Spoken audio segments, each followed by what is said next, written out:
आ ये भी MCQ type question ही है। क्वेश्चन पढ़ लेते हैं। The molar ionic conductivity of calcium ion and chloride ions are 119 siemens centimetre square, ये वाला मोल इनवर्स है, mole inverse, and 76.3 siemens centimetre square mole inverse respectively. The value of limiting molar conductivity of CaCl2 will be. ठीक है, option C ये सब दिया गया है, हम लोगों को पता है। ठीक है, कैल्शियम क्लोराइड तो ऐसे डिसोसिएट होता है, Ca2 plus plus 2Cl minus, इस फॉर्म में डिसोसिएट होता है। तो अकॉर्डिंगली अगर लिमिटिंग मोलर कंडक्टिविटी, अगर हम लोगों को चाहिए limiting molar conductivity of CaCl2, so that will be equal to, कितना कैल्शियम आयन मिल रहा है, एक, तो 1 इंटू क्या होगा, limiting molar conductivity of calcium ion, plus 2 into क्या होगा, लिमिटिंग मोलर कंडक्टिविटी ऑफ या ionic conductivity of chloride ion. ठीक है, ये दोनों फाइन। तो अगर मल्टीप्लाई करेंगे, इसका वैल्यू कितना दिया गया है कैल्शियम आयन के लिए, 1 इंटू 119, ठीक है, प्लस 2 इंटू कितना है यहाँ पे 76.3, ठीक है, साइमन सेंटीमीटर स्क्वायर पर मोल। ठीक है, अगर ये सॉल्व करेंगे 119 प्लस ये कितना आएगा 6, 12, 7, 14 प्लस 1 15, ठीक है, साइमन सेंटीमीटर स्क्वायर पर मोल। फाइनली आंसर कितना आएगा, इन दोनों को सम करने से ये आया 6, ये 1, ठीक है, 5 6 60, यहाँ पे कितना आएगा 60 हुआ 2, right, Simon centimetre square per मोल। बहुत आसान है। ठीक है, ऑप्शन देख लो कौन सा मैच हो रहा है, ऑप्शन कौन सा मैच हो रहा है, ऑप्शन डी। ठीक है, ऑप्शन डी। ठीक है, चलो, किसी को डाउट है यहाँ पे इस क्वेश्चन में? ठीक है, अगर नहीं है तो मैं नेक्स्ट क्वेश्चन पे जाता हूँ। ओके, ये भी एमसीक्यू टाइप क्वेश्चन ही है। Which of the following KCl solution will have the highest value of molar conductivity? ठीक है, कॉन्सेंट्रेशन ये सब दिया गया है। कि सबसे पहले इस क्वेश्चन को सॉल्व करने के लिए मोलर कंडक्टिविटी और कॉन्सेंट्रेशन के बीच में रिलेशनशिप पता होना पड़ेगा। ठीक है, तो इसके लिए रिलेशनशिप क्या होता है, lambda m molar conductivity is equal to conductivity into 1000 divided by concentration in terms of molarity. ये फॉर्मूला है, ये रिलेशनशिप है। तो according to this relationship molar conductivity is inversely proportional to क्या होगा, मोलरिटी, राइट। सो इसका मतलब ये है कि मतलब अगर मोलर कंडक्टिविटी अगर ज्यादा होगा तो कॉन्सेंट्रेशन कम होना पड़ेगा। ठीक है, मैक्सिमम मोलर कंडक्टिविटी के लिए क्या होना पड़ेगा, कॉन्सेंट्रेशन सबसे मिनिमम होना पड़ेगा। और यहाँ पे हाईएस्ट मोलर कंडक्टिविटी पूछा गया है, तो अकॉर्डिंगली कॉन्सेंट्रेशन सबसे कम कौन सा है, इनवर्स रिलेशनशिप है ना। ठीक है, तो सबसे कम कॉन्सेंट्रेशन किसका है, ऑप्शन ए का है। तो हमारा सही आंसर कौन सा होगा, ऑप्शन ए, 0.01 मोलरिटी। ठीक है, कौन सा ऑप्शन होगा, ऑप्शन ए, 0.01 मोलरिटी, यही है ना। चलो ठीक है, फाइन, सिंपल सा रिलेशनशिप है। ठीक है, तो रिलेशनशिप मतलब जो भी मतलब फॉर्मूलास है याद करना बहुत जरूरी है, बिना फॉर्मूला का कुछ भी नहीं होने वाला है। ठीक है, फाइन, नेक्स्ट क्वेश्चन, ये भी एमसीक्यू टाइप क्वेश्चन ही है। Kohlrausch law gave the following relationship for strong electrolyte, molar conductivity is equal to limiting molar conductivity minus A into root over C. ठीक है, in which of the following equality holds true. ठीक है, lambda m is equal to मतलब molar conductivity is equal to limiting molar conductivity as C tends to root over A. Simple सा concept है, यहां पे इन दोनों के बीच में इक्वल बोला गया है। अगर इक्वल होना है, ठीक है, अगर इक्वल होना है तो ये दोनों, ठीक है, मैं ऐसे लिखता हूं, रिलेशनशिप ये है, molar conductivity is equal to limiting molar conductivity minus A root over सी।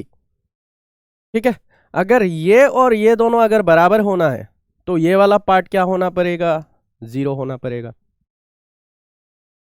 ये वाला पार्ट क्या होना पड़ेगा, जीरो। यहां पे ए तो जीरो नहीं हो सकता है क्योंकि ए कांस्टेंट है। ठीक है, ए तो जीरो नहीं हो सकता है। जीरो कौन सा हो सकता है अगर ये जीरो होना है तो कॉन्सेंट्रेशन जीरो हो सकता है। कॉन्सेंट्रेशन मतलब एग्जैक्टली जीरो तो नहीं होगा, ऑलमोस्ट टेंस टू जीरो हो सकता है। यहाँ पे ये ऑलमोस्ट टेंस टू जीरो हो सकता है। So this can not be zero, ये वाला पार्ट जीरो नहीं हो सकता है, लेकिन कॉन्सेंट्रेशन टर्म्स क्या हो सकता है, जीरो। सो जैसे ही concentration terms tends to zero होगा, ये entire part almost tends to क्या होगा, जीरो। तो अगर ऑलमोस्ट टेंस टू जीरो है तो ये वाला पार्ट क्या होगा, हम लोग नेग्लेक्ट कर सकते हैं।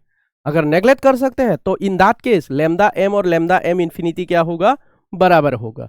तो हमारा आंसर सही ऑप्शन कौन सा होगा, ऑप्शन बी। कौन सा ऑप्शन सही होगा, ऑप्शन बी। ठीक है, किसी को डाउट है यहाँ पे? सो यहाँ पे बेसिक मैथमेटिकल लॉजिक लगाना है। ठीक है, अगर ये दोनों इक्वल होना है, ये दोनों इक्वल होना है, तो इसके लिए क्या होना पड़ेगा, ये वाला पार्ट क्या होना पड़ेगा, ऑलमोस्ट टेंस टू जीरो होना पड़ेगा, क्योंकि एग्जैक्टली तो जीरो नहीं होगा। ठीक है, कॉन्सेंट्रेशन अगर सोल्यूट है तो कॉन्सेंट्रेशन तो जीरो हो ही नहीं सकता है। ठीक है, फाइन, चलो ठीक है। नेक्स्ट क्वेश्चन, ये भी assertion and reasoning type 1 mark का क्वेश्चन है, पढ़ लेते हैं। In the following questions of assertion A is followed by corresponding reason. Use the following key to choose the appropriate answer. अगर ऑप्शन है both assertion A and R are correct and R is the correct explanation of A. B क्या है, both option अगर B select करेंगे तो both A and R are correct and R is not the correct explanation of A. C अगर select करेंगे तो C का मतलब क्या है, option C A is correct and R is incorrect. Option D A is incorrect and R is correct. assertion और reason क्या है पढ़ लेते हैं और अकॉर्डिंगली इन 4 ऑप्शंस में से सेलेक्ट करना है कौन सा सही होगा। ठीक है, okay. Molar conductivity decreases with increase in concentration, ये क्या सही स्टेटमेंट है? अभी थोड़ी देर पहले हम लोगों ने डिस्कस किया था मोलर कंडक्टिविटी और इसके बीच में कंसेंट्रेशन के बीच में मोलर कंडक्टिविटी लैम्डा एम। ठीक है, so that is equal to K into 1000 divided by molarity. तो लैम्डा एम मैंने क्या बोला था, lambda M is inversely proportional to क्या है, एम। ठीक है, यहां पे क्या दिया गया है, molar conductivity decreases with increase in concentration. ये सही स्टेटमेंट है। ठीक है, अगर ये इंक्रीज होगा तो ये वाला डिक्रीज होगा क्योंकि इनवर्स रिलेशनशिप है दोनों के बीच में। तो ये वाला स्टेटमेंट तो सही है। ठीक है, ये वाला स्टेटमेंट सही है। Okay, next, when the concentration approaches zero the molar conductivity is known as limiting molar conductivity. ये भी सही स्टेटमेंट है। लिमिटिंग मोलर कंडक्टिविटी के लिए यही तो डेफिनेशन है। ठीक है, यही तो डेफिनेशन है लिमिटिंग मोलर कंडक्टिविटी के लिए। अभी थोड़ी देर पहले मैंने बताया था। ठीक है, कॉन्सेंट्रेशन क्या होगा, टेंस टू जीरो, अभी थोड़ी देर पहले बताया था। So lambda M, so that is equal to lambda m infinity minus a root over c। जब ये ऑलमोस्ट टेंस टू जीरो होता है तो ये वाला पार्ट a तो जीरो नहीं होगा, पहले ही बताया था। ठीक है, इन दोनों का प्रोडक्ट भी क्या होगा, ऑलमोस्ट जीरो होगा, तो ये नेग्लिजिबल मान सकते हैं। तो lambda m is equal to lambda m infinity almost. ठीक है, तो यही वाला स्टेटमेंट, ये भी सही स्टेटमेंट है। लेकिन क्या ये जो स्टेटमेंट है इसके लिए एक्सप्लेन कर रहा है, नहीं।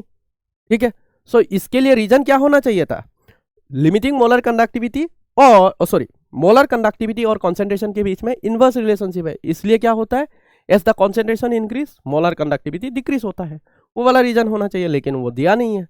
ठीक है, तो इसलिए दोनों स्टेटमेंट ही सही है लेकिन एक्सप्लेनेशन करेक्ट नहीं है। तो explanation is not correct. So answer कौन सा होगा, option B. Both assertion and reason are correct and reason is not the correct explanation of assertion। ये वाला सही स्टेटमेंट होगा। ठीक है, किसी को डाउट है यहां पे? चलो प्रणीत, नहीं है, ठीक है, चलो चलते हैं नेक्स्ट। ये भी एमसीक्यू टाइप ही है। ठीक है, ये सब तो पहले ही मैं पढ़ चुका हूं। एसर्शन पढ़ लेते हैं। एसर्शन में क्या दिया गया है, molar conductivity of weak electrolyte shows a sharp increase when the electrolytic solution is diluted। ठीक है, ये तो सही स्टेटमेंट है। हम लोगों ने ग्राफ प्लॉट किया था वीक इलेक्ट्रोलाइट और स्ट्रॉन्ग इलेक्ट्रोलाइट के लिए, molar conductivity versus square root of concentration. Square root of concentration यहाँ पे इंक्रीजिंग डायरेक्शन, इसमें ओरिजिन में 0 होगा, यहाँ पे 0 होगा। Lambda M molar conductivity in increasing direction, ये वाला। ठीक है, तो स्ट्रॉन्ग इलेक्ट्रोलाइट के लिए क्या था, ऐसे स्ट्रेट लाइन मिला था हम लोगों को, राइट। सो यहाँ पे एक्सट्रापोलेट करने से क्या होता है, limiting molar conductivity strong electrolyte के लिए मिलता है। तो ठीक वैसे ही वीक इलेक्ट्रोलाइट के लिए केस क्या था, ऐसे, राइट। सो इस साइड में मतलब लेफ्ट साइड में जाना मतलब कंसंट्रेशन क्या हो रहा है, डिक्रीज हो रहा है। ठीक है, सो यहाँ पे जैसे ही कंसंट्रेशन डिक्रीज होता है, ये वीक इलेक्ट्रोलाइट वाला जो ग्राफ है, ठीक है, तो उसमें क्या होता है, शार्प इंक्रीज हो रहा है कि नहीं, मोलर कंडक्टिविटी शार्प इंक्रीज हो रहा है।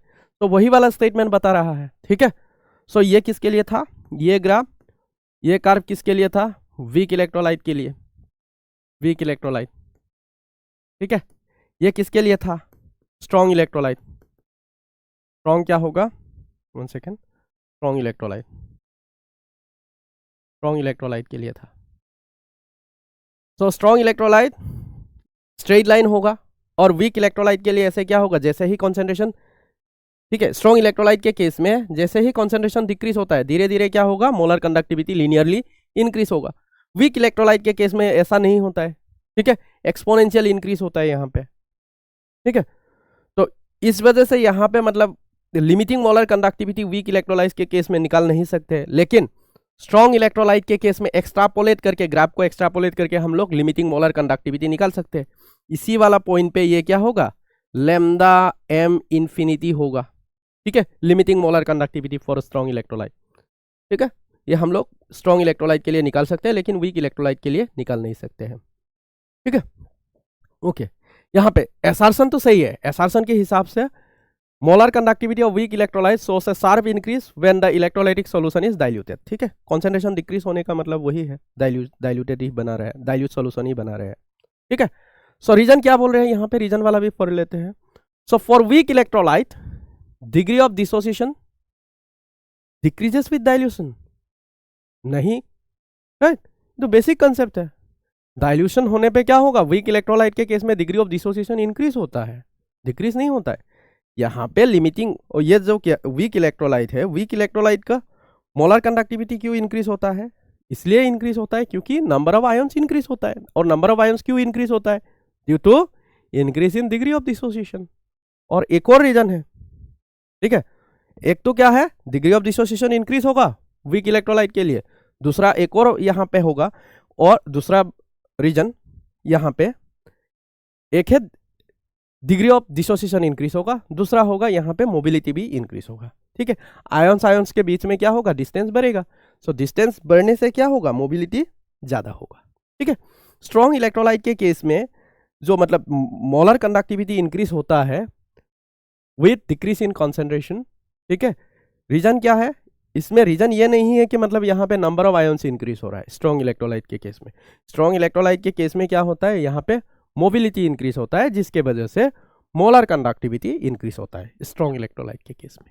ठीक है, याद रखना, स्ट्रॉन्ग इलेक्ट्रोलाइट के केस में क्यों मतलब मोलर कंडक्टिविटी इंक्रीज होता है विथ डिक्रीज इन कॉन्सेंट्रेशन और विथ डाइल्यूशन, क्योंकि as the solution gets more and more diluted mobility of the ion increases. ठीक है, वो दोनों के केस में ही होता है, लेकिन शार्प इंक्रीज वीक इलेक्ट्रोलाइट के केस में इसलिए होता है क्योंकि वहां पे डिग्री ऑफ डिसोसिएशन के वजह से नंबर ऑफ आयंस भी बढ़ जाते हैं। स्ट्रॉन्ग इलेक्ट्रोलाइट के केस में नंबर ऑफ आयंस बढ़ता नहीं है, सिर्फ और सिर्फ मोबिलिटी बढ़ता है। ठीक है, चलो, वीक इलेक्ट्रोलाइट। सो ऑप्शन ये वाला तो सही स्टेटमेंट है, दूसरा ये वाला तो गलत स्टेटमेंट है। ठीक है, तो हमारा सही ऑप्शन कौन सा होगा, option C, assertion is correct and reason is incorrect. ठीक है, assertion is correct and reason is incorrect. चलो नेक्स्ट, ओके, हाँ, एमसीक्यू टाइप भी है। अरे ये तो अभी अभी डिस्कस किया था। ठीक है, limiting molar conductivity lambda M not is obtained by extrapolating the graph of lambda m naught versus 1 by C curve of strong electrolyte.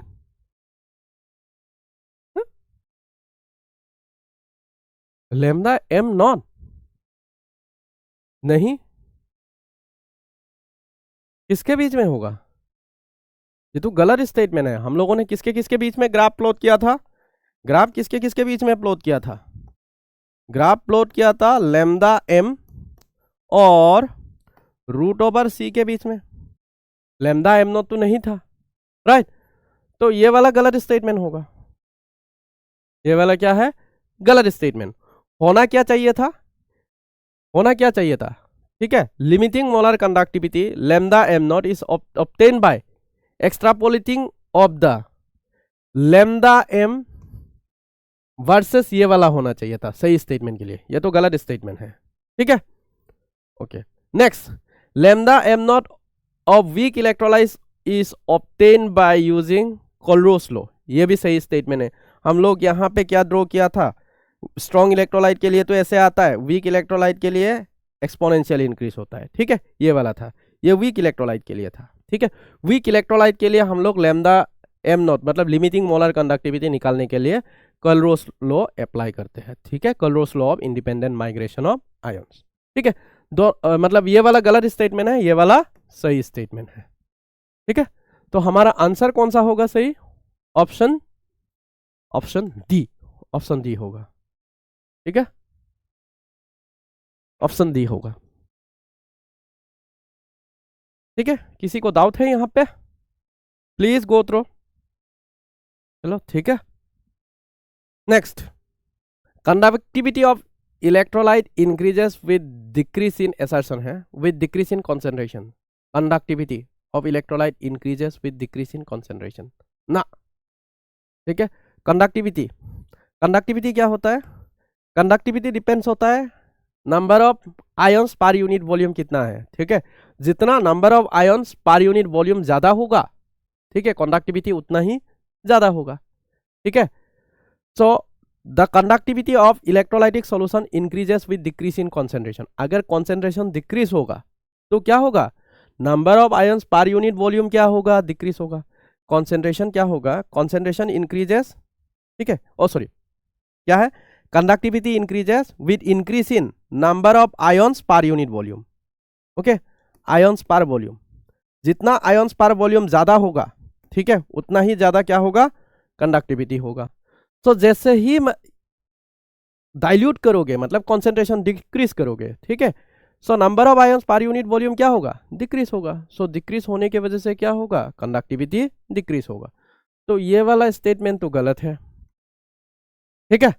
Conductivity of electrolyte increases with decrease in concentration, ये तो गलत है। The number of ions per unit volume decreases on dilution, ये तो सही statement है, ठीक है? ये सही स्टेटमेंट है। कंडक्टिविटी ऑफ इलेक्ट्रोलाइट, याद रखना, कंडक्टिविटी डिक्रीज होता है विद डाइल्यूशन, लेकिन लैम्डा एम क्या होता है? के डिक्रीज ऑन डाइल्यूशन, ये याद रखना, ऑन डाइल्यूशन। क्यों होता है? Because number of ions decrease होता है पर यूनिट वॉल्यूम। तो लैम्डा एम क्या होगा? लेकिन lambda M we know molar conductivity is inversely related to concentration, मतलब अगर डाइल्यूशन होगा तो मोलर कंडक्टिविटी क्या होगा? इंक्रीज होगा, ठीक है? मोलर कंडक्टिविटी क्या होगा? इंक्रीज होगा। तो यहाँ पे सही ऑप्शन कौन सा होगा? Conductivity of electrolyte increases with decrease in concentration, ये वाला गलत स्टेटमेंट हुआ, okay? Number of ions per unit volume decreases on dilution, so ये वाला सही स्टेटमेंट है, ठीक है? तो assertion is incorrect and reason is correct, ठीक है? And reason is correct. Next, okay, ये 3 मार्क्स का क्वेश्चन है, देखते हैं। Okay, resistance of a conductivity cell fill with 0.2 molar KCl solution is 200 ohm. If the resistance of the same conductivity cell when filled with 0.05 molar KCl solution, मोल पर litre है, हाँ, मोल पर litre है, ये ऊपर जाना चाहिए ये वाला पार्ट, ठीक है? ऊपर मोल पर litre, solution is 620 ohm. Calculate the conductivity and molar conductivity of 0.05 molar KCl solution. The conductivity of 0.2 molar KCl solution is 0.0248 Simon centimetre inverse. ठीक है, कंडक्टिविटी दिया गया है. चलो तो सॉल्व करते हैं. यहां पे निकालना क्या है, लैम्डा एम और के. लैम्डा एम और के निकालना है किस कंसेंट्रेशन पे, 0.05 मोलर कंसेंट्रेशन पे. ठीक है, तो सॉल्व करते हैं. यहां पे एक्चुअली इस क्वेश्चन में क्या है, जो फर्स्ट वाला पार्ट है, ठीक है, फर्स्ट वाले पार्ट से हम लोग ये जो डेटा दिया गया है, इस पार्ट से हम लोग क्या निकालेंगे, सेल कांस्टेंट निकालेंगे, और उसी सेल कांस्टेंट को सेकेंड पार्ट में अप्लाई करेंगे कंडक्टिविटी निकालने के लिए. ठीक है, चलो सॉल्व करते हैं. सबसे पहले गिवन डेथ क्या क्या गिवन है वो लिख लेते हैं. गिवन डेथ क्या गिवन है, ठीक है. सो कॉन्सेंट्रेशन C1 C2 में यूज कर रहा हूं. C1 जब कॉन्सेंट्रेशन C1 होता है, C1 0.2 मोलर होता है, इंप्लाइज यहाँ पे इस केस में R1 कितना होगा, फर्स्ट के लिए रेजिस्टेंस कितना है, 200 ओम. ठीक है, सो अकॉर्डिंगली इंप्लाइज इसके लिए क्या होगा, K1.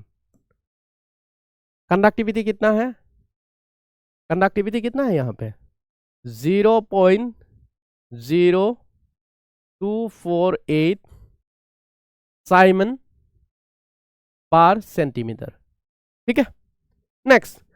So C2 equal to कितना है, जब 0.05 मोलर होता है, इंप्लाइज R2 इक्वल टू उसमें कितना है, 620 कितना है ओम. ठीक है, तो इसके लिए K1 निकालना है, सॉरी K2 निकालना है, और लैम्डा m निकालना है, मोलर कंडक्टिविटी, इसी कंडीशन पे. ठीक है, सो अभी फर्स्ट पार्ट से इस डेटा से यूज करके हम लोग क्या निकालेंगे, सेल कांस्टेंट. उसी सेल कांस्टेंट तो सेम रहेगा कंडक्टिविटी सेल के लिए. ठीक है, उसी सेल कांस्टेंट को हम लोग यूज करके नेक्स्ट पार्ट में हम लोग क्या निकालेंगे, कंडक्टिविटी निकालेंगे. ठीक है, चलो सॉल्व करते हैं नाउ. ठीक है,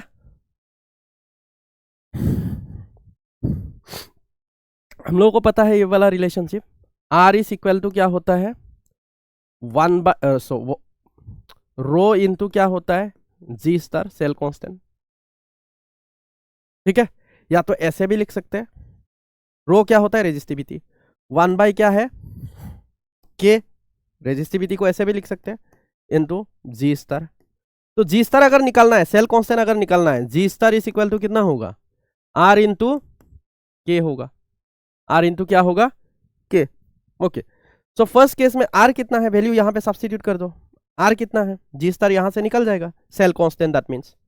ठीक है, G स्टार निकल जाएगा, सेल कांस्टेंट यहाँ पे. ओके, R कितना है यहाँ पे, R 200 है फर्स्ट केस में, इनटू K कितना है, 0.0248. ठीक है, तो यहाँ पे क्या है, ठीक है, सेंटीमीटर इनवर्स आएगा, सेंटीमीटर इनवर्स. ठीक है, तो यहाँ पे मल्टीप्लाई कर लो, कितना आएगा यहाँ पे, कितना आएगा, 8 2 जार 16, 2 4 जार 8 प्लस 1 9. ठीक है, 2 2 जार 4. ठीक है, यहाँ पे कितना आएगा, 1 2 यहाँ पे. ठीक है, सेल कांस्टेंट यहाँ पे निकल गया. नेक्स्ट पार्ट में इसी सेल कांस्टेंट को यूज करके, ठीक है, इसी सेल कांस्टेंट को यूज करके K निकालेंगे. सो K निकालने के लिए, सेकेंड पार्ट के लिए K निकालने के लिए क्या करेंगे हम लोग, अगेन.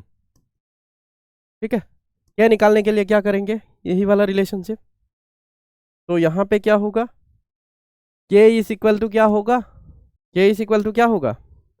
G स्टार बाय क्या आएगा, R. ठीक है, सेकेंड पार्ट में, तो उस कंसेंट्रेशन के लिए कितना कंसेंट्रेशन, 0.05 मोलर के लिए. ठीक है, सेकेंड पार्ट के लिए यहाँ पे 2 लिख देता हूँ, यहाँ पे रेजिस्टेंस R2. ठीक है, सो यहाँ पे कितना है, कितना था, 4.96 था. R कितना है, R कितना दिया गया है, 620. ठीक है, 620. ये है। तो ये हमारा क्या हुआ, तो अगर सॉल्व करेंगे तो यहाँ पे आंसर मिल जाएगा। ठीक है, यहाँ पे क्या होगा, fine.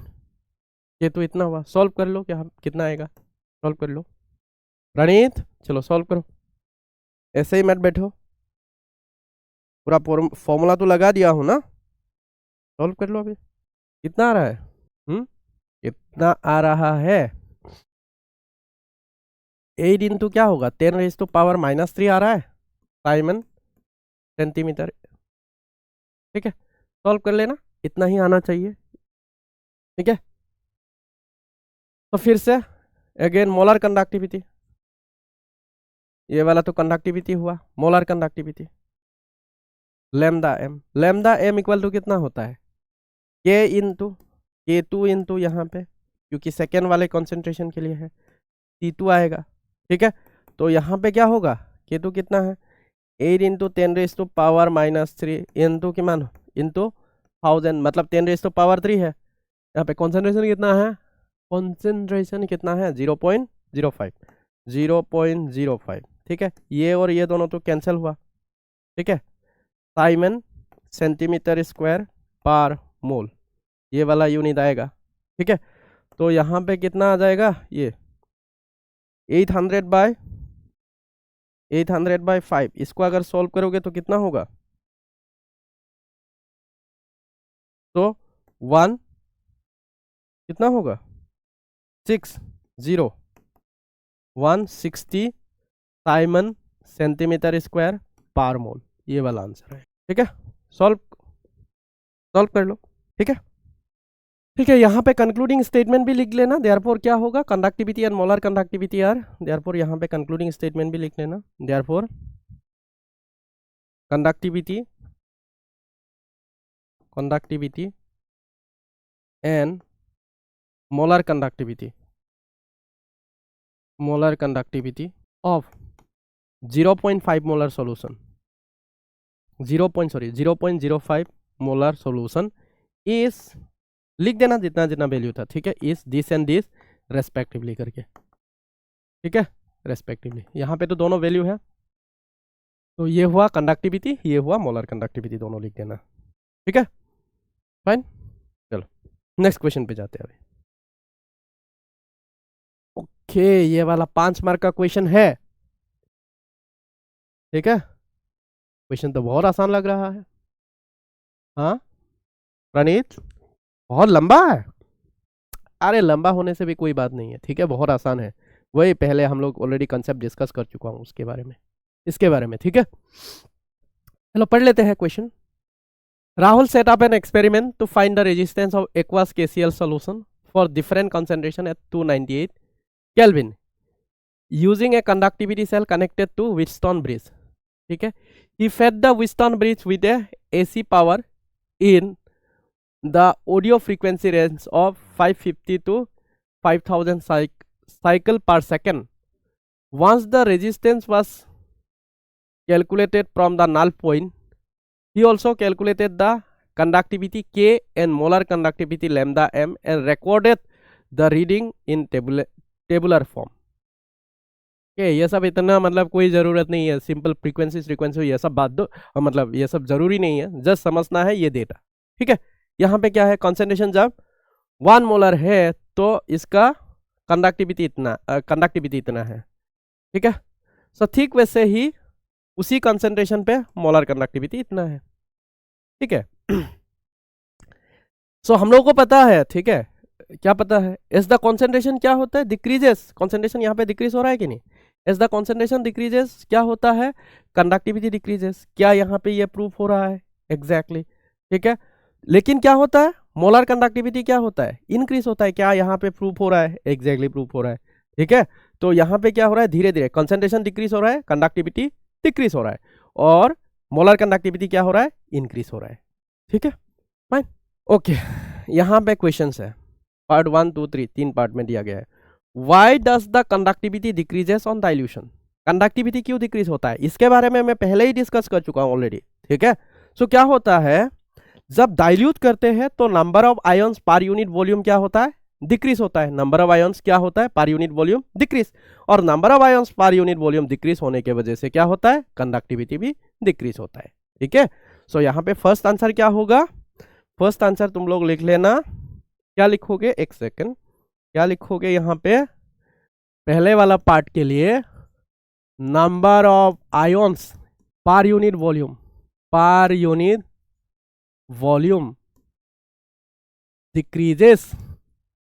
decreases on dilution, so the conductivity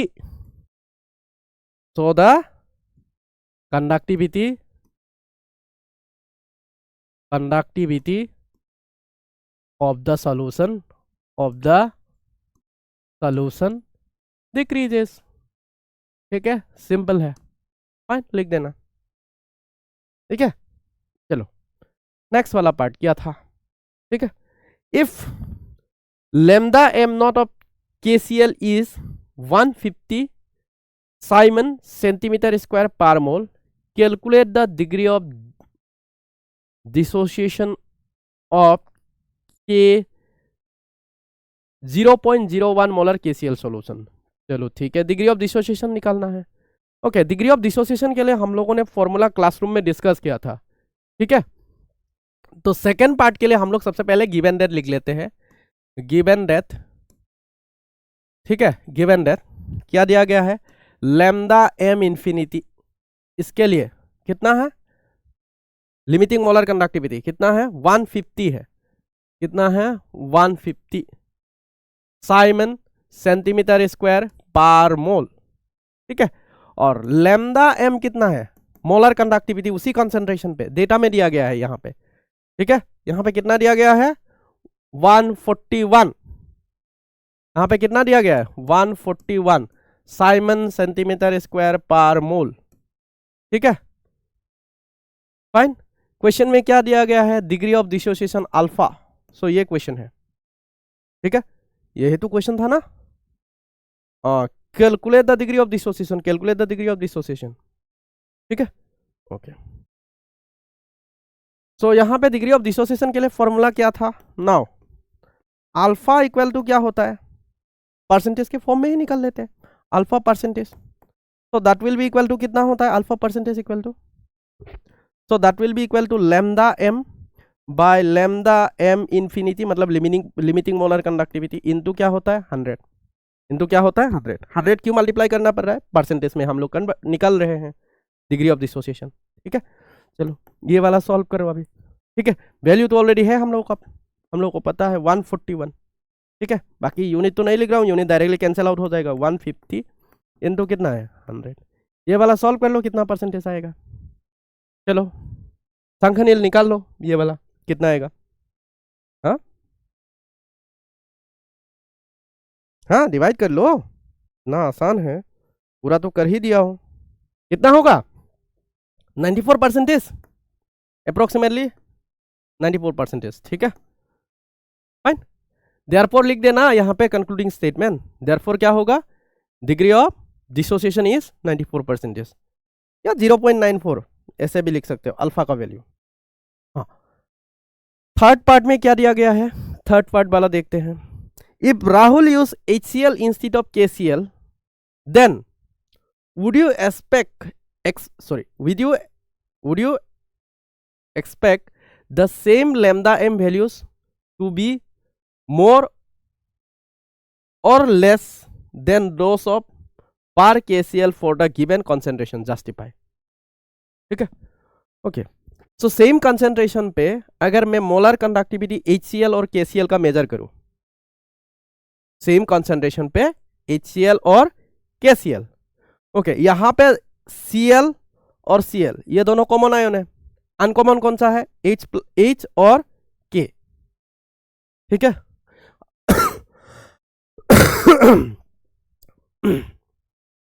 okay, हम लोगों को पता है जो H+ आयन है उसका मोबिलिटी बहुत ज्यादा होता है, और जितना ज्यादा मोबिलिटी होता है उतना मोलर कंडक्टिविटी भी ज्यादा होता है।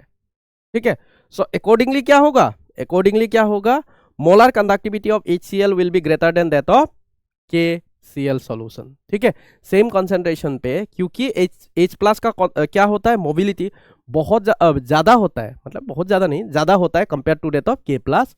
ठीक है, अकॉर्डिंगली क्या होगा, मोलर कंडक्टिविटी ऑफ HCl ज़्यादा होगा कंपेयर टू डेट ऑफ क्या होगा, KCl at the same concentration. ठीक है, सो यहाँ पे क्या लिखोगे, थर्ड पार्ट के लिए मैं ऐसे लिख दे रहा हूँ यहाँ पे। ठीक है, लेमदा m ऑफ, ठीक है, तुम लोग मतलब ठीक सही से स्टेटमेंट बना के लिख लेना, मैं यहाँ पे जस्ट कंसेप्ट दे रहा हूँ तुम लोगों को। मोलर कंडक्टिविटी ऑफ, दो बार लिख लिया, molar conductivity of HCl solution will be higher than KCl at same concentration since the molar conductivity पूछा था कि कंडक्टिविटी पूछा था, हाँ मोलर कंडक्टिविटी। ठीक है, molar conductivity of HCl solution will be higher than that of KCl at the same concentration since क्या है, since mobility of H plus ion is greater than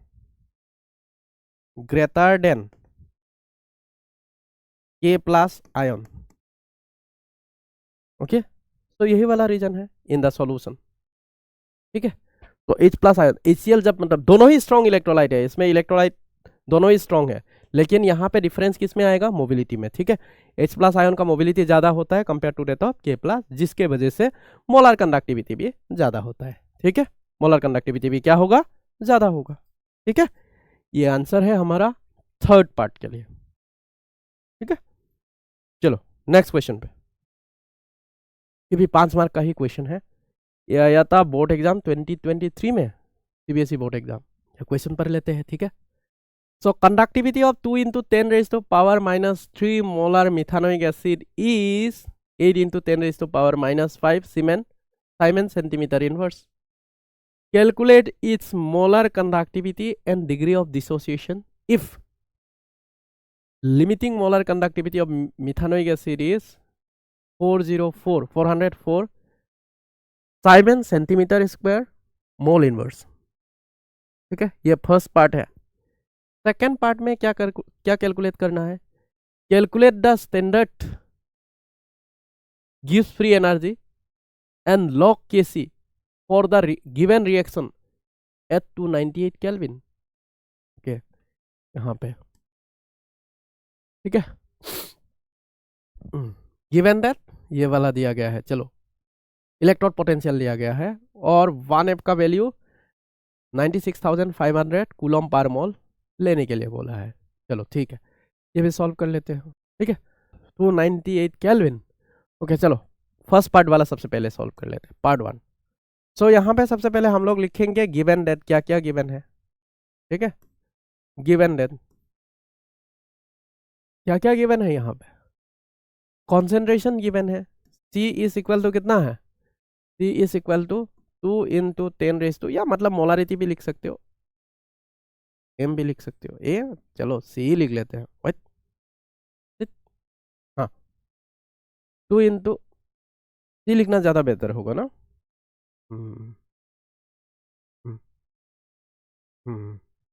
चलो C इज इक्वल टू कितना है, 2 into 10 raised to power minus 3 क्या होगा यहाँ पे, molarity. ठीक है, और इसका कंडक्टिविटी कितना दिया गया है इसी कंसेंट्रेशन पे, K इज इक्वल टू कितना है, 8 into क्या है, 10 raised to power minus 5, okay, Simon per centimetre, centimetre inverse या पर सेंटीमीटर भी बोल सकते हैं, दोनों सही है। दे हर बार यही तो दिक्कत है, इतना ज्यादा लंबा।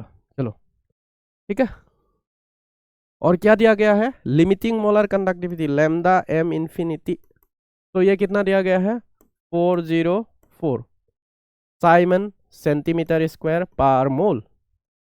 ठीक है, कैलकुलेट इस molar conductivity and degree of dissociation, molar conductivity और डिग्री ऑफ डिसोसिएशन निकालना है नाउ। ओके, क्या निकालना है वो लिख लेते हैं। तो क्या क्या निकालना है यहाँ पे, लेमदा एम निकालना है, ठीक है, एन अल्फा भी निकालना है, अल्फा भी क्वेश्चन मार्क है। नाउ सबसे पहले लेमदा निकलते हैं एक एक करके। लेमदा इज इक्वल टू क्या होता है, lambda M molar conductivity. So lambda M is equal to क्या होता है, कंडक्टिविटी इनटू 1000 डिवाइडेड बाय क्या होगा, कॉन्सेंट्रेशन डिवाइडेड बाय कॉन्सेंट्रेशन।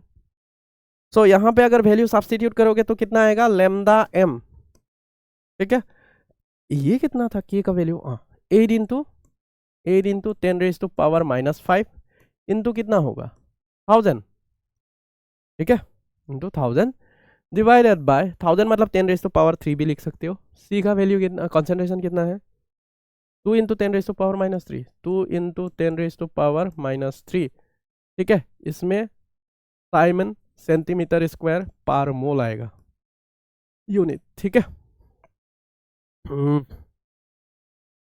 ये ऊपर जाके 10⁻³ ऊपर जाके, ये तो 10⁻³ है, ऊपर ये भी +3 हो जाएगा। सो ये दोनों अगर सॉल्व करोगे तो ये +6 हो जाएगा, यहाँ पे -5 है तो +1। सो 80 बाई कितना होगा, यहाँ पे 2 आएगा, साइमन सेंटीमीटर स्क्वायर पर मोल आएगा, ठीक है। तो इसको अगर सॉल्व करोगे तो 40 क्या होगा, साइमन सेंटीमीटर स्क्वायर पर मोल आ जाएगा यहाँ पे दे, ठीक है, लेमदा एम का वैल्यू, ठीक है, लेमदा एम, ये हुआ हमारा लेमदा है, मोलर कंडक्टिविटी दैट मींस, ठीक है। ओके, नाउ दूसरा कौन सा निकालने के लिए बोला है, डिग्री ऑफ डिसोसिएशन। अगेन क्या है, डिग्री ऑफ डिसोसिएशन निकालने के लिए बोला है, percentage degree of dissociation, alpha percentage, ठीक है, कितना है अल्फा परसेंटेज। अल्फा परसेंटेज के लिए फॉर्मूला क्या था, lambda M by lambda M infinity limiting molar conductivity that means into क्या होगा 100 में कन्वर्ट करने के लिए, ठीक है, परसेंटेज में कन्वर्ट करने के लिए इनटू 100 सब्स्टिट्यूट कर दो। वैल्यू कितना कितना है यहाँ पे, वैल्यू कितना है, यहाँ पे है 40, यहाँ पे है कितना 404, 404 इंटू 100, ठीक है। ये अगर सॉल्व करोगे तो अप्रोक्सीमेटली कितना आएगा 0.099 इंटू 100, ठीक है। सो दैट मीन्स अप्रोक्सीमेटली 9.9%, ठीक है। देख लेना एक बार, अप्रोक्सीमेटली यहाँ पे 40 मतलब 1/10 टाइम्स के आसपास आ रहा है, 1/10 से भी स्लाइडली कम है ये वाला, मतलब ये मतलब 404 है ना, और 40 है ना, 40 डिवाइड बाय 404, ठीक है। तो उतना आना चाहिए, चेक कर लो, ठीक है। हाँ, नोट डाउन कर लो, यहाँ पे मतलब कंक्लूडिंग स्टेटमेंट भी लिखना है दे, यहाँ पे therefore molar conductivity and degree of dissociation for 2 into 10⁻³ molar methanoic acid is this and this respectively लिखना है, ठीक है। चलो नेक्स्ट वाला पार्ट, सेकंड पार्ट के लिए, सेकंड पार्ट के लिए, ठीक है, लिख लेते हैं क्या क्या दिया गया है, क्या क्या दिया गया है यहाँ पे लिख लेते हैं सेकंड पार्ट के लिए। गिवन दैट,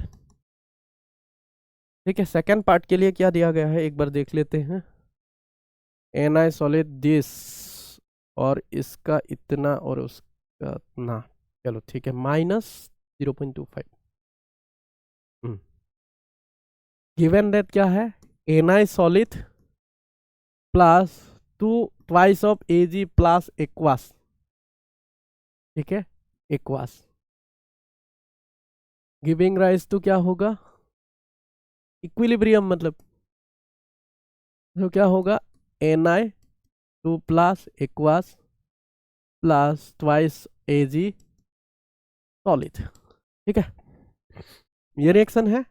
इसके लिए रिडक्शन पोटेंशियल ऑफ क्या होगा Ag प्लस 2Ag दिया गया है 0.80 वोल्ट, ठीक है, and reduction potential of Ni2 plus 2 Ni इसके लिए दिया गया है -0.25 वोल्ट। आई थिंक यही था डेटा, हाँ ठीक है। और क्या निकालने के लिए बोला है, delta G not of R standard gives free energy and क्या है लॉग केसी का वैल्यू निकालने के लिए बोला है, तो that is the question mark. ठीक है, that is the question mark. Okay, चलो सॉल्व करते हैं। नाउ हम लोगों को पता है delta G not is equal to कितना होता है, माइनस एन एफ क्या होगा, ई नॉट सेल। ठीक है, ई नॉट सेल ये वाला होगा, और ई नॉट सेल यहाँ पे कितना है, ओके एन कितना है यहाँ पे, एन नंबर ऑफ इलेक्ट्रॉन्स यहाँ पे कितना है, एन 2 होगा, क्योंकि मतलब निकेल जीरो ऑक्सीडेशन स्टेज से +2 में जा रहा है, तो यहाँ पे एन का वैल्यू कितना होगा 2 -2 × एफ का वैल्यू कितना है। ओके, इसको लिखने से पहले हम लोग ई नॉट सेल को एक्सप्रेस कर लेते हैं, -NF। ठीक है, ई नॉट सेल को हम लोग कैसे निकाल सकते हैं, ई नॉट ऑफ क्या होगा, जिसका रिडक्शन हो रहा है उसका पहले रिडक्शन क्या हो रहा है, Ag plus two Ag minus E not of क्या होगा, Ni 2 + 2 Ni। ठीक है, ये ई नॉट के लिए एक्सप्रेशन होगा। तो अगर यहाँ पे सब्स्टिट्यूट करोगे 2 × 96500, ठीक है, इंटू यहाँ पे कितना आएगा 0.80 माइनस -0.25। ठीक है, अगर इसको सॉल्व करोगे तो कितना आएगा, ये वाला पार्ट दोनों एडिशन होगा, और -2 × 96500 इंटू कितना होगा यहाँ पे 1.05, राइट 1.05। तो सॉल्व कर लो, मल्टीप्लाई कर लो, कितना आएगा, दोनों डेसिमल यहाँ से हट जाएगा, ये डेसिमल हटा, मल्टीप्लाई कर लो कितना आएगा, ठीक, यहाँ पे कितना आएगा, मल्टीप्लाई करने से 202,650, ठीक है, जूल, या तो मतलब किलो जूल में ऐसे भी लिख सकते हो, -202.65 किलो जूल ऐसे भी लिख सकते हो। ठीक है, ये डेल्टा जी नॉट के लिए हुआ। लॉग के सी के लिए निकालना है, अगेन हम लोग को ये भी रिलेशनशिप पता है, यहाँ पे कितना हुआ, ई नॉट सेल कितना हुआ हम लोग को, ई नॉट सेल कितना था, ई नॉट सेल कितना था, ई नॉट सेल कितना है यहाँ पे 1.05 वोल्ट है, ई नॉट सेल कितना है, ये हुआ ई नॉट सेल, सॉरी यहाँ पे 1.05 वोल्ट। ठीक है, अभी क्या निकालना है, लॉग के सी। ठीक है, अगेन, ठीक है, तो हम लोगों को पता है एयर इक्विलिब्रियम, ठीक है, E not cell Nernst equation से ही आया, sorry E net cell is equal to कितना होगा, ठीक है 0.059, क्योंकि यहाँ पे मतलब 298 केल्विन दिया गया था, सो डायरेक्टली मैं यही एज्यूम कर रहा हूँ, और Faraday's constant 1 Faraday equal to कितना दिया था 96500 कूलम दिया गया था, तो इसलिए ये वाला एज्यूम कर रहा हूँ।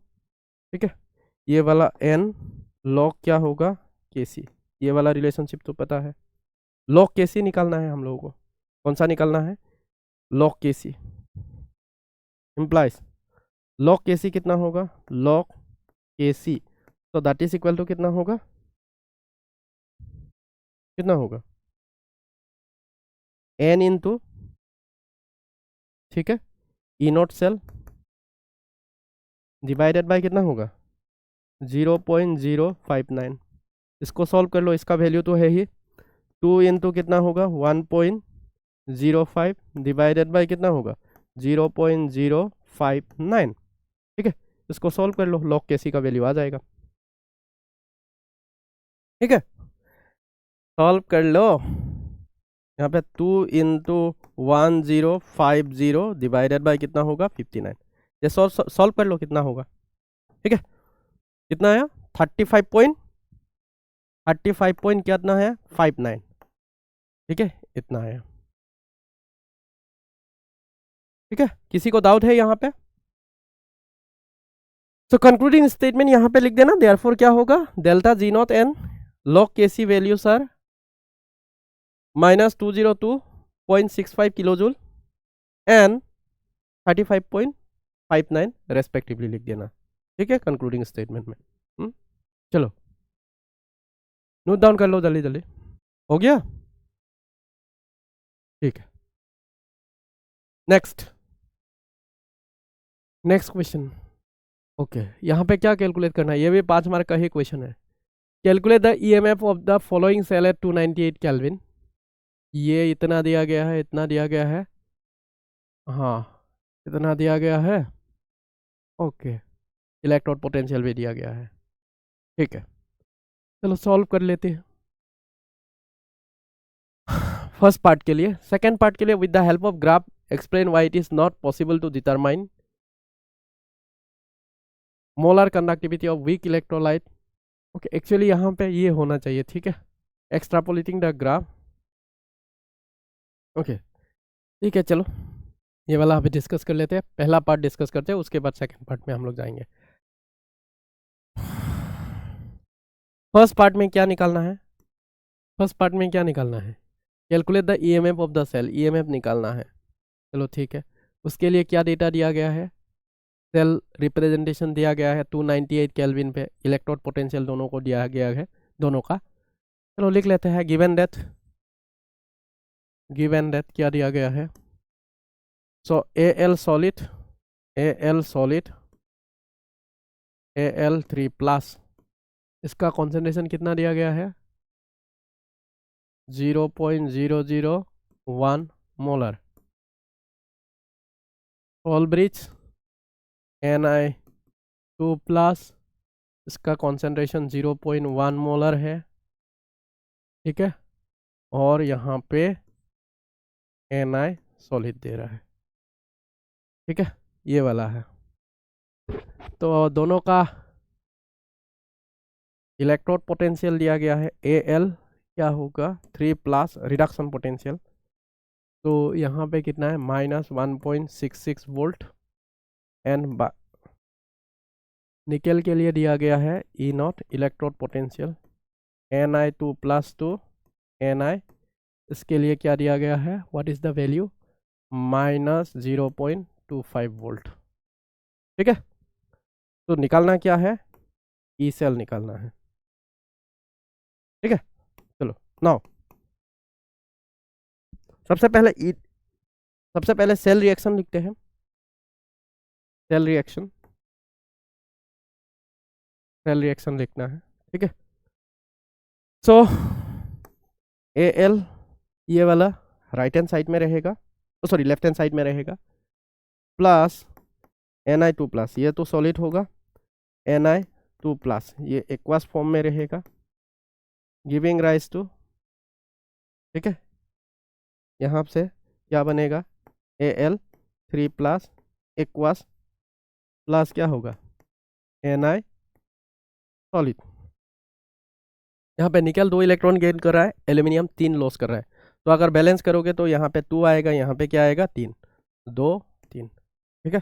तो बैलेंस केमिकल इक्वेशन में कितना इलेक्ट्रॉन एक्सचेंज हो रहा है, n का वैल्यू कितना होगा, n का वैल्यू कितना होगा, यहाँ पे n का value n will be equal to 6, ठीक है, क्योंकि एक एल्यूमिनियम 6 इलेक्ट्रॉन और 3 इलेक्ट्रॉन लॉस कर रहा है, तो 2 एल्यूमिनियम एटम कितना इलेक्ट्रॉन लॉस करेगा, 6, ठीक है।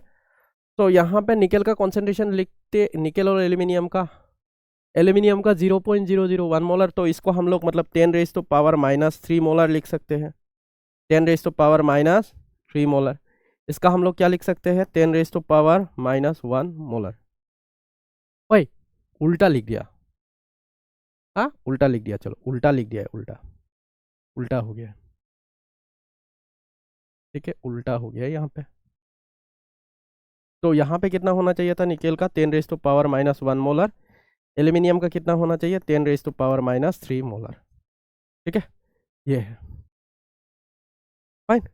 ओके, यहाँ पे E0 सेल कितना आएगा, E0 सेल, तो E0 cell is equal to कितना होगा, E0 अब जिसका रिडक्शन हो रहा है Na2+ to Na minus E0 अब क्या होगा ए एल क्या होगा 3 + 2 ए एल। ठीक है, तो कितना आएगा इसका वैल्यू अगर सॉल्व करोगे तो कितना आएगा Na2+। ठीक है, माइनस कितना है यहाँ पे 0.25 माइनस माइनस 1.66 राइट। ठीक है फाइन, ये कितना आएगा 1.21 1.41 सॉरी 1.41 वोल्ट।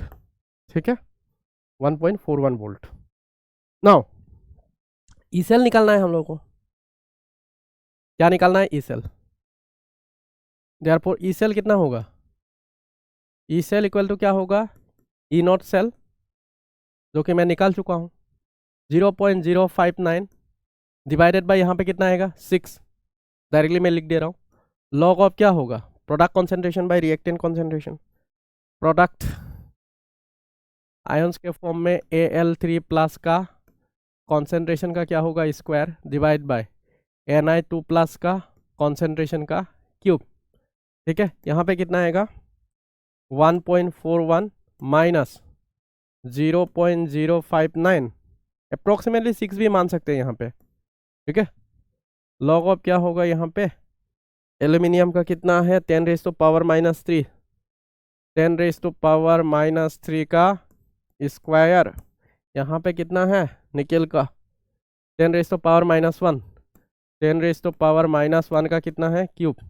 ठीक है, अगर सॉल्व करोगे तो 1.41 minus 0.059 divided by 6 into log कितना होगा यहाँ पे 10⁻³ आएगा। ठीक है नहीं 10⁻³ ये ऊपर जाके +3 होगा, ये -6 होगा तो कैंसिल आउट होके कितना आएगा 10⁻³ आएगा।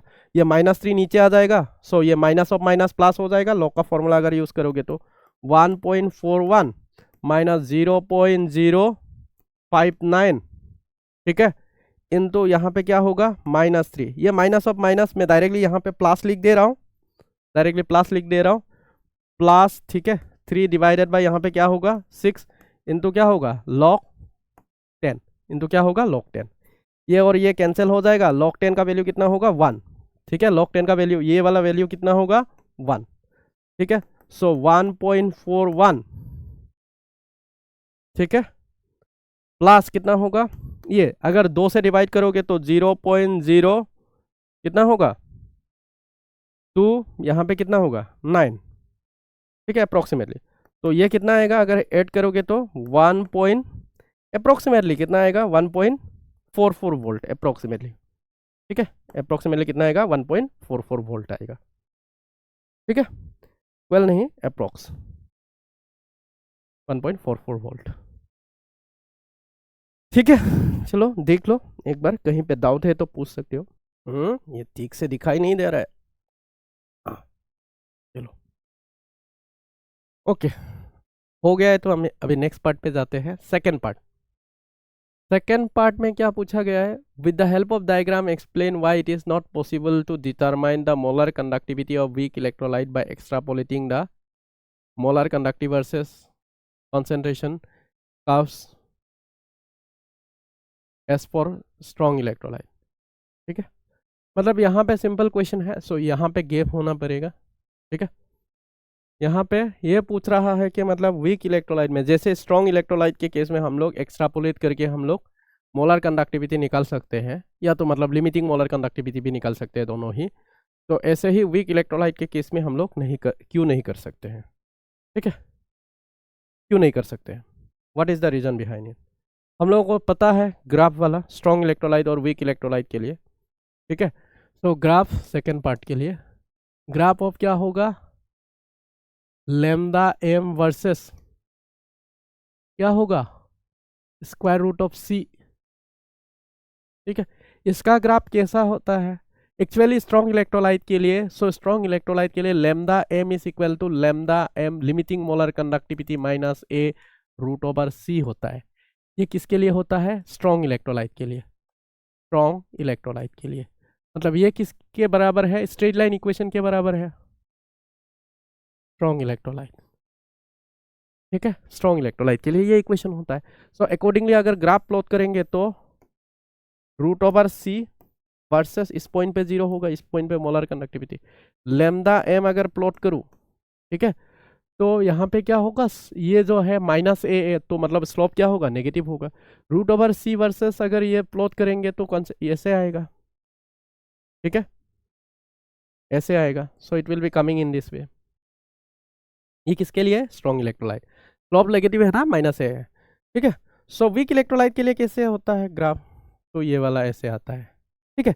सो स्ट्रॉन्ग इलेक्ट्रोलाइट के लिए तो हम लोग मतलब डायरेक्टली ये कर सकते हैं, अगर एक दो पॉइंट पे अगर मतलब आ गया है तो उसी को एक्स्ट्रापोलेट करके किसी भी पॉइंट पे हम लोग, किसी भी कॉन्सेंट्रेशन पे हम लोग मोलर कंडक्टिविटी निकाल सकते हैं, ठीक है। लेकिन मतलब यहाँ पे जैसे कि मान लो कि इस कॉन्सेंट्रेशन पे हम लोग ग्राफ से ऐसे करके निकाल सकते हैं, ठीक है, स्ट्रेट लाइन आ जाएगा। लेकिन वही काम हम लोग इस केस में, वीक इलेक्ट्रोलाइट के केस में हम लोग नहीं निकाल पाते हैं।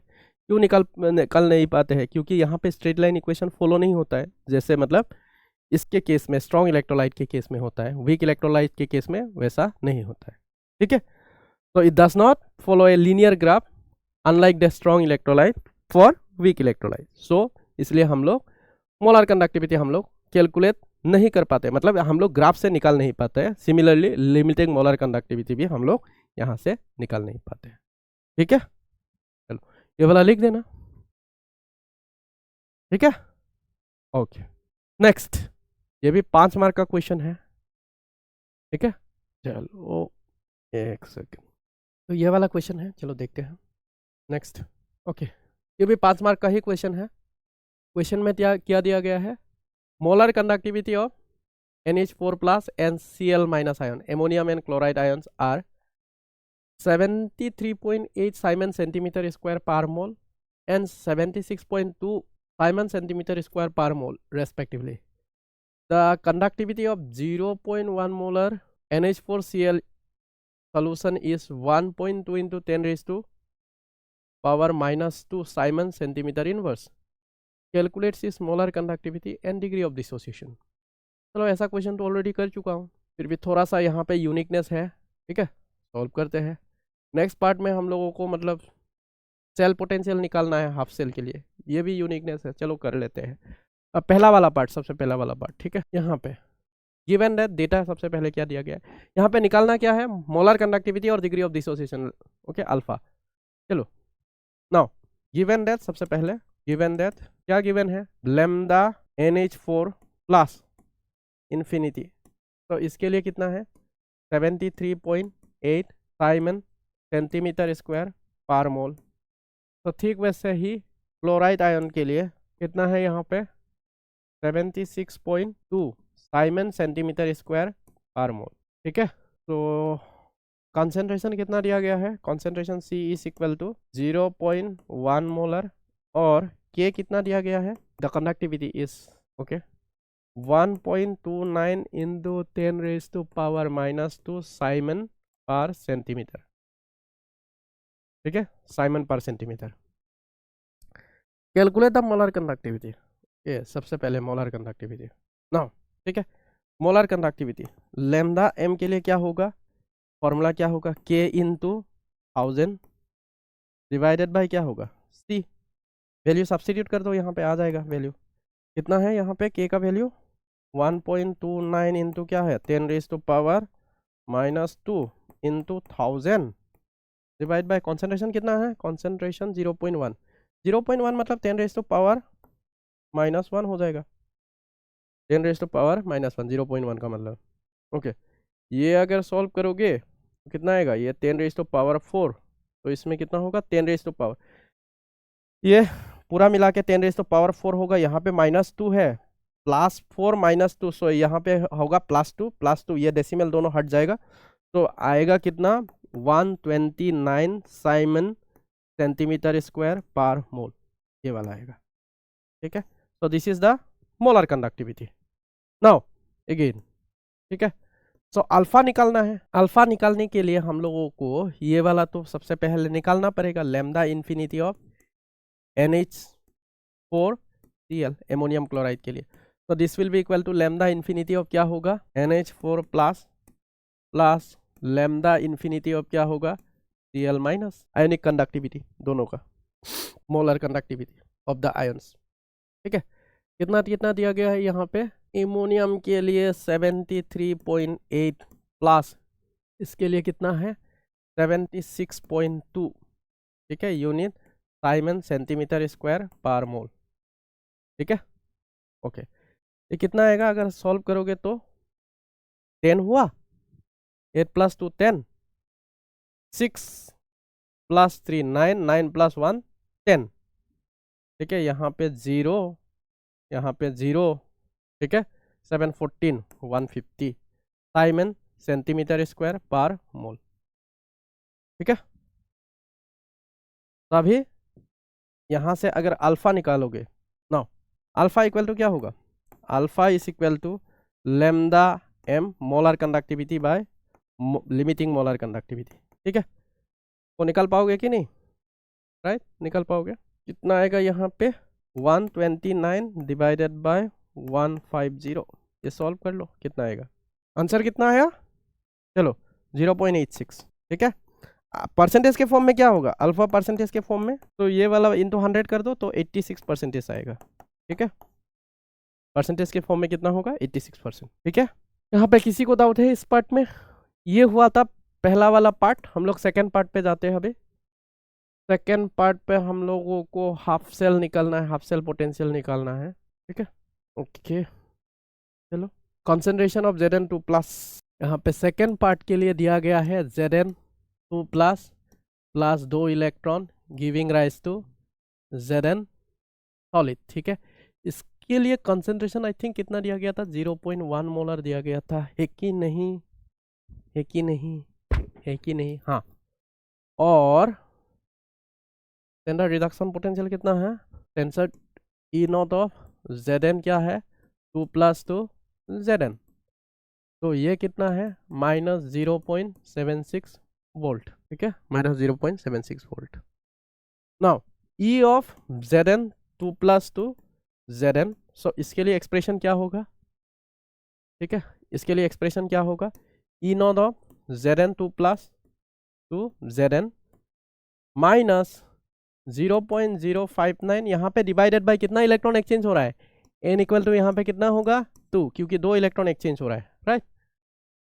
ओके, यहाँ पे 2 लॉग ऑफ क्या होगा, यहाँ पे Zn रिएक्टेंट, इसका तो यूनिटी होगा कॉन्सेंट्रेशन, क्योंकि ये सॉलिड स्टेट में है, ये सॉल्यूशन में है, एक्वा सॉल्यूशन में, तो 1 बाय क्या होगा concentration of Zn2 plus.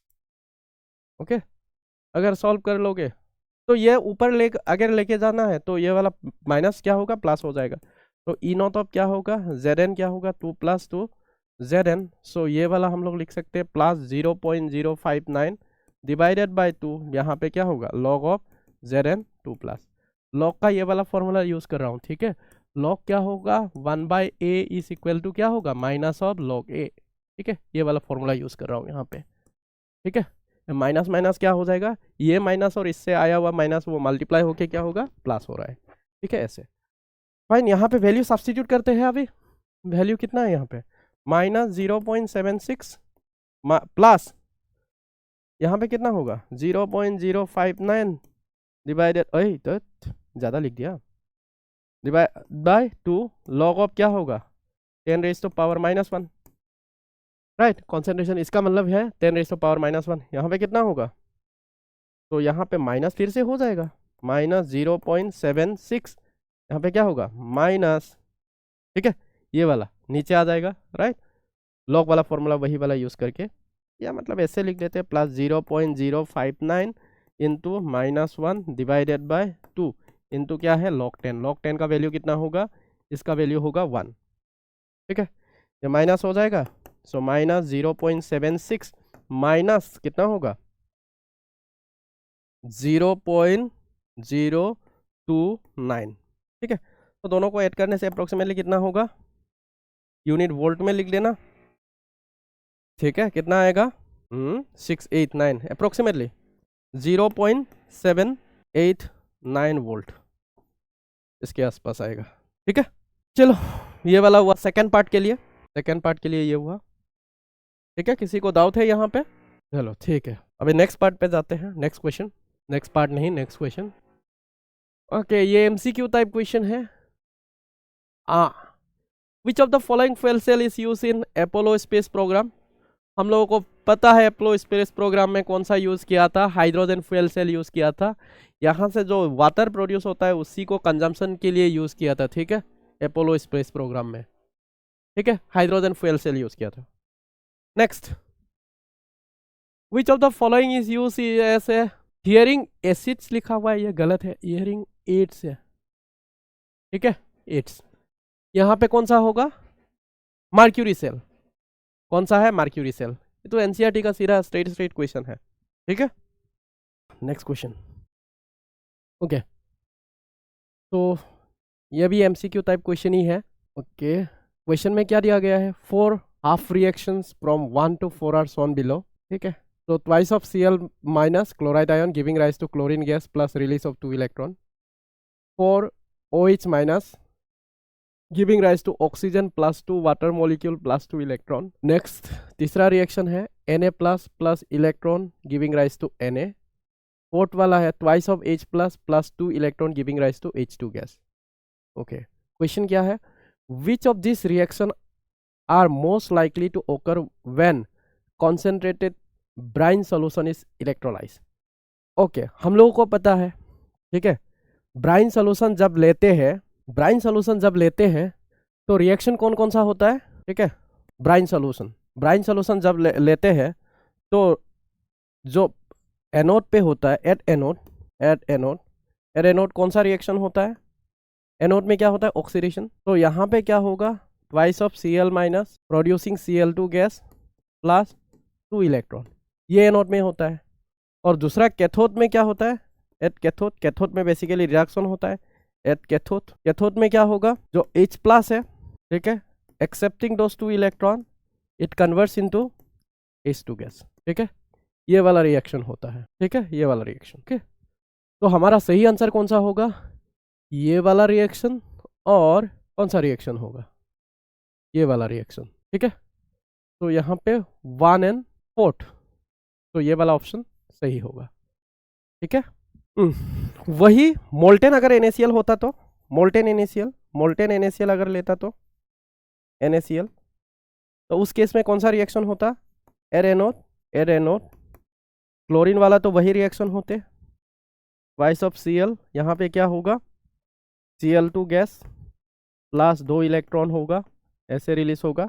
At cathode क्या होगा? एट कैथोड मोल्टेन के केस में, ठीक है, एट कैथोड जो Na प्लस है, ठीक है, twice of Na plus, 2 electron release किया है, दोनों इलेक्ट्रॉन को एक्सेप्ट करेगा और कन्वर्ट होगा Na में। ठीक है, ये वाला रिएक्शन होगा। ठीक है, किसी को डाउट है यहाँ पे? चलो ठीक है, चलो नेक्स्ट क्वेश्चन। ओके, ये एसर्शन एंड रीजनिंग टाइप का क्वेश्चन है। ठीक है, बोर्ड एग्जाम 2023 में आया था। तो एसर्शन दिया गया है, electrolysis of aqueous solution of NaCl gives chlorine gas at anode instead of oxygen gas, right? Okay, ये तो सही है। एक्चुअली अगर इलेक्ट्रोड पोटेंशियल के हिसाब से अगर देखा जाए तो कौन सा प्रोड्यूस होना चाहिए? ऑक्सीजन गैस होना चाहिए। लेकिन ओवर पोटेंशियल के वजह से, मतलब केमिकली ओवर पोटेंशियल के वजह से क्या होता है? क्लोरीन गैस प्रोड्यूस होता है, या मतलब क्लोरीन गैस का जो प्रोडक्शन वाला प्रोसेस है वो काइनेटिकली ज़्यादा फिजिबल होता है। ठीक है, तो स्टेटमेंट दूसरा रीजन दिया गया है, formation of oxygen gas at anode requires over potential. ये तो एकदम सही कंसेप्ट है। ऑक्सीजन, इसलिए अगर पोटेंशियल देखा जाए तो ऑक्सीजन होना चाहिए, लेकिन ओवर पोटेंशियल के वजह से क्या होता है? क्लोरीन गैस प्रोड्यूस होता है। यह स्टेटमेंट सही है, दोनों ही स्टेटमेंट सही है और एक्सप्लेनेशन भी सही दे रहा है। तो यहाँ पे क्या होगा? Both assertion and reason are correct and reason is the correct explanation of assertion. So पहला वाला होगा। ठीक है, चलो नेक्स्ट। ये कितने मार्क्स का? 2 मार्क्स का क्वेश्चन है। ओके, ये बोर्ड एग्जाम 2023 में आया था। What should be the sign of E0 cell and delta G0 for the spontaneous redox reaction occurring under standard condition? Okay, तो हम लोगों को पता है, राइट? ठीक है, for reactions to occur spontaneously, reactions to occur spontaneously, delta G0 क्या होना चाहिए? डेल्टा जी नॉट, सो ये वाला इसका वैल्यू क्या होना चाहिए, नेगेटिव होना चाहिए, ठीक है, ये नेगेटिव होना चाहिए, तो sign of delta G not should be negative. Okay, और हम लोग को ये वाला रिलेशनशिप पता है डेल्टा जी नॉट और ई नॉट सेल के बीच में, ठीक है, तो स्पॉन्टेनियस होने के लिए, रिएक्शन स्पॉन्टेनियस होने के लिए ये वाला कंडीशन है। और डेल्टा जी नॉट का एक्सप्रेशन है एन एफ क्या है, E not cell, E not cell, ठीक है। एन क्या होता है, N number of electron exchange in the balance chemical equation. F क्या है, फैराडेज कांस्टेंट होता है। ये जो है, ये दोनों जो है, ये दोनों पॉजिटिव वैल्यू होगा, ठीक है, ये दोनों पॉजिटिव वैल्यू है, ठीक है। सो ओवरऑल अगर नेगेटिव करना है, ठीक है, तो ई नॉट सेल भी क्या होना पड़ेगा, ये भी क्या होना पड़ेगा, पॉजिटिव। अगर ई नॉट सेल अगर नेगेटिव हो जाए तो क्या होगा, नेगेटिव ऑफ नेगेटिव क्या हो जाएगा, पॉजिटिव, तो सेल रिएक्शन क्या होगा, स्पॉन्टेनियस नहीं होगा। तो किसी भी रिएक्शन को स्पॉन्टेनियस होने के लिए डेल्टा जी नॉट क्या होना पड़ेगा, नेगेटिव होना पड़ेगा, और इसको नेगेटिव बनाने के लिए जो ई नॉट सेल का वैल्यू है वो पॉजिटिव होना पड़ेगा, ठीक है। तो साइन तो समझ गए होंगे, राइट, ओके।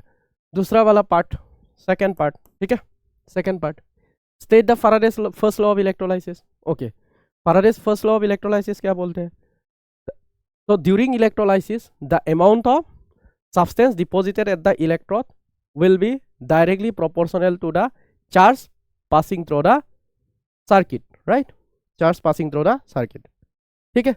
तो उसी को हम लोग मैथमेटिकली ऐसे लिख सकते हैं, ऐसे लिख सकते हैं, ठीक है, क्या लिख सकते हैं, W is directly proportional to Q, ठीक है। तो इस प्रोपोर्शनल को हटाने के लिए हम लोग क्या यहाँ पे इंट्रोड्यूस करते हैं, एक कांस्टेंट इंट्रोड्यूस करते हैं जिसको हम लोग इलेक्ट्रोकेमिकल इक्विवेलेंट बोलते हैं, Z is equal to electrochemical equivalent. So Q के जगह हम लोग को पता है, so I is equal to क्या होता है, Q बाय T। सो हम लोग Q के जगह क्या लिख सकते हैं, Q इज इक्वल टू क्या लिख सकते हैं, I इंटू T भी लिख सकते हैं, ठीक है। सो यहाँ पे ऐसे भी लिख सकते हैं, Z इंटू I इंटू क्या होगा, T, ऐसे करके भी लिख सकते हैं, ठीक है, फाइन। वेर यहाँ पे क्या है, वेर क्या है यहाँ पे, Z equal to electrochemical equivalent, electrochemical equivalent, ठीक है। और Q क्या है, Q क्या है, Q equal to charge, okay. और I क्या है, I इक्वल टू करंट, और T क्या है यहाँ पे, एंड T क्या है, टाइम, ठीक है, T इक्वल टू क्या है, टाइम, ठीक है। चलो नेक्स्ट क्वेश्चन पे जाते हैं। अभी ये भी 2 मार्क्स का क्वेश्चन है, क्वेश्चन में पूछा गया है कब, 2018 का, चलो बहुत पुराना क्वेश्चन है, okay. A current of 1.5 ampere was pass through a electrolytic cell containing AgNO3 solution with inert electrode.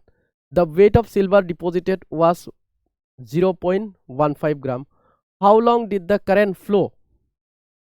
Molar mass of Eg equal to 108 gram per mole and Faraday's constant is 96,500.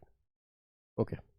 Now solve करते हैं इस question को, ठीक है, fine. इसमें कौन सा apply करना है, Faraday's first law of electrolysis, ठीक है, कौन सा लॉ अप्लाई करना है, Faraday's first law of electrolysis वाला रिलेशनशिप अप्लाई करना है। नाउ गिवन दैट, सबसे पहले क्या क्या गिवन है लिख लो, ठीक है। गिवन दैट क्या है, given that I is equal to जो करंट है, सो दैट इज 1.50 एम्पायर, ठीक है। और मास डिपोजिटेड कितना है, मास ऑफ सिल्वर डिपोजिटेड कितना डिपोजिटेड हुआ है, 1.5 ग्राम डिपोजिट हुआ है, ठीक है। Next molar mass of Ag कितना है, मोलर मास ऑफ Ag कितना होगा यहाँ पे, 108 ग्राम, ठीक है, 108 ग्राम, ओके। नाउ अभी क्या निकालना है यहाँ पे, time T, right, how long did the current flow, time T निकालना है, ठीक है। अभी थोड़ी देर पहले ही मैंने ये डिस्कस किया था। नाउ फर्स्ट लो, राइट, फर्स्ट लो वाला फॉर्मूला लिखा था, W इज इक्वल टू क्या होता है, Z, ठीक है। अगर I दिया हुआ है तो I इंटू क्या होता है, T, ठीक है, I इंटू क्या होगा T। ओके, सो यहाँ पे Z को ऐसे भी लिख सकते हैं, Z इज इक्वल टू क्या होता है, Z is equal to equivalent weight of AG, equivalent weight of AG by Faraday's constant into क्या होगा I इनटू T। ओके, यहाँ पे रिएक्शन में क्या होगा, AG प्लस, AG जो प्लस में है, ठीक है, इलेक्ट्रॉन को गेन करके AG सॉलिड में यहाँ पे कन्वर्ट हो जाएगा। ठीक है, ये वाला रिएक्शन होगा।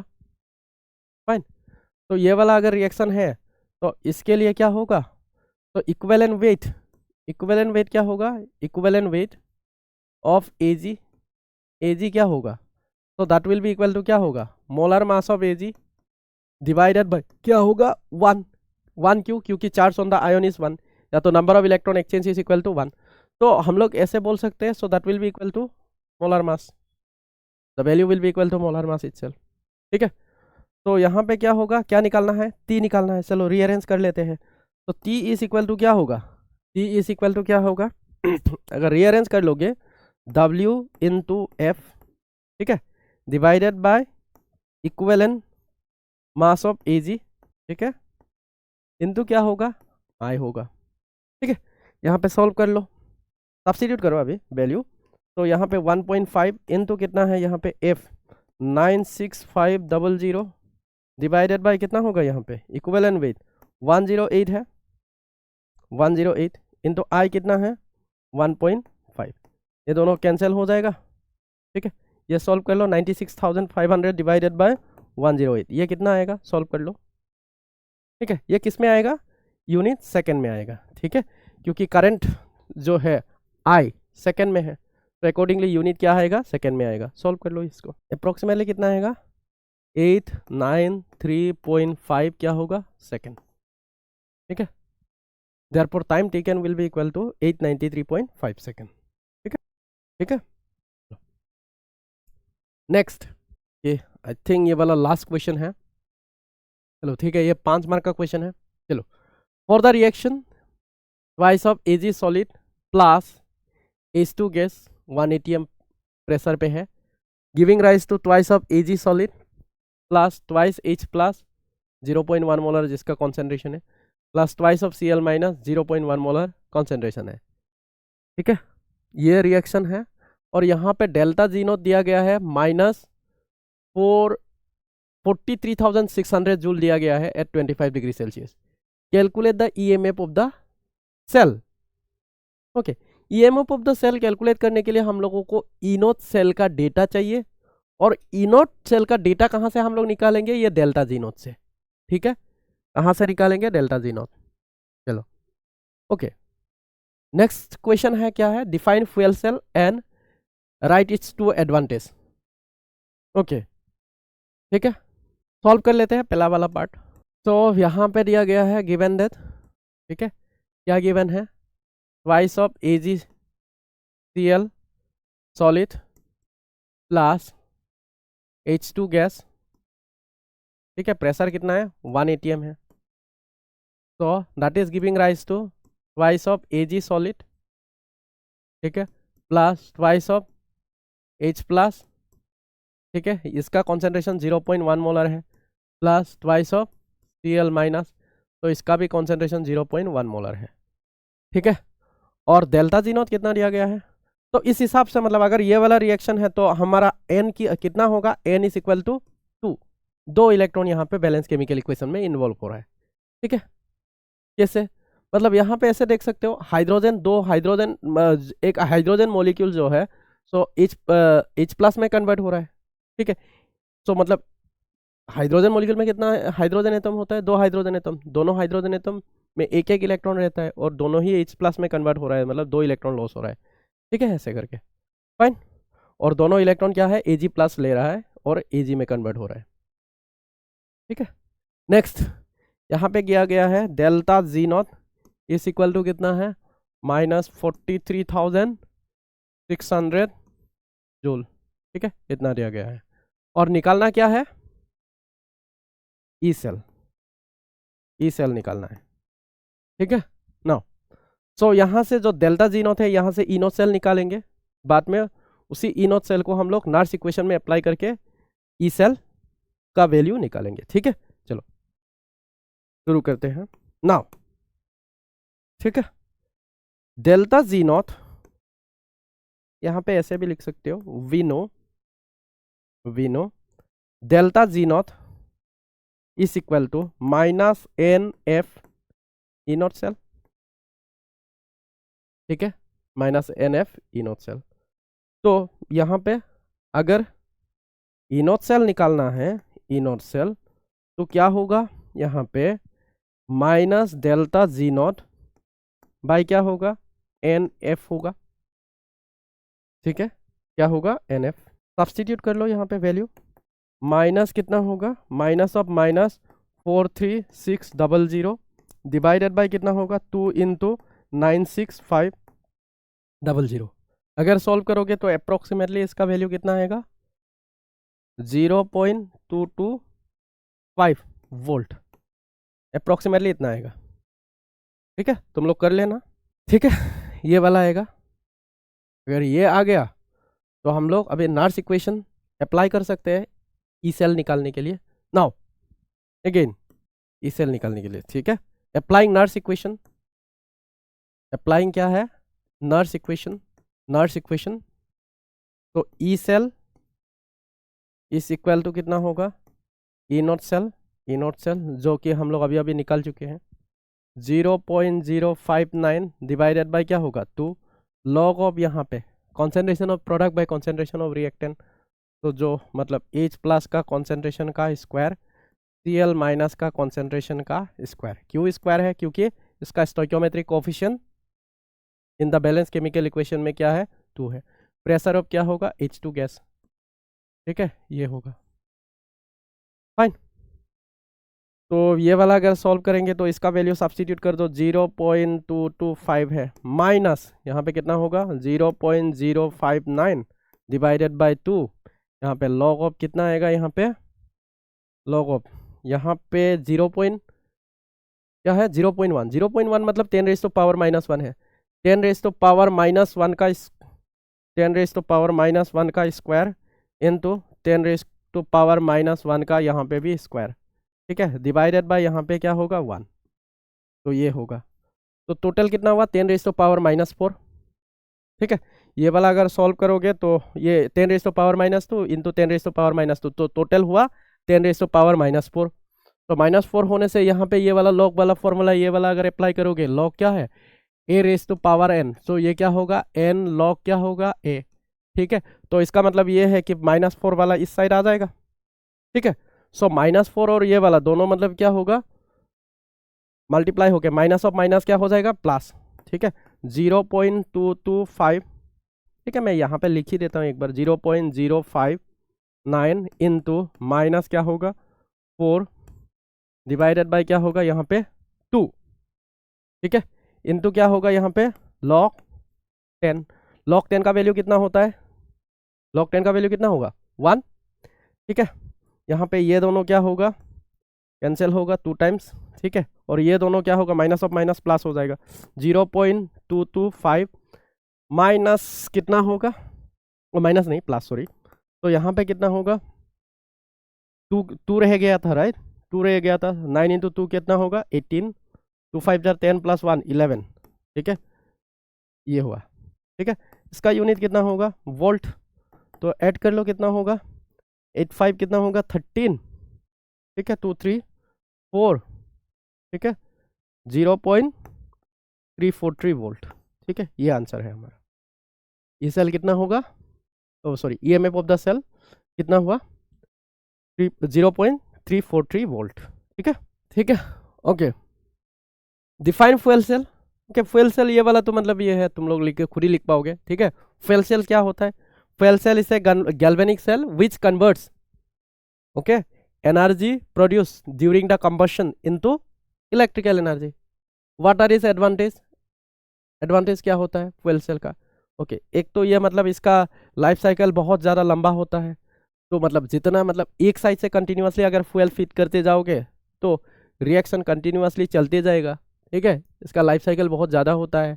और दूसरा एक और एडवांटेज है, एक और नहीं बहुत सारा ऐसा एडवांटेज है अगर निकालना है तो इसका जो प्रोडक्ट बनेगा, ठीक है, तो उसका जो प्रोडक्ट बनेगा सो प्रोडक्ट क्या होगा, एनवायरनमेंट को इतना पॉल्यूशन क्रिएट नहीं होगा, ठीक है, या मतलब एनवायरमेंटल फ्रेंडली लिख सकते हो, और या तो मतलब हम लोग it cause less harms to the environment ऐसे भी लिख सकते हो।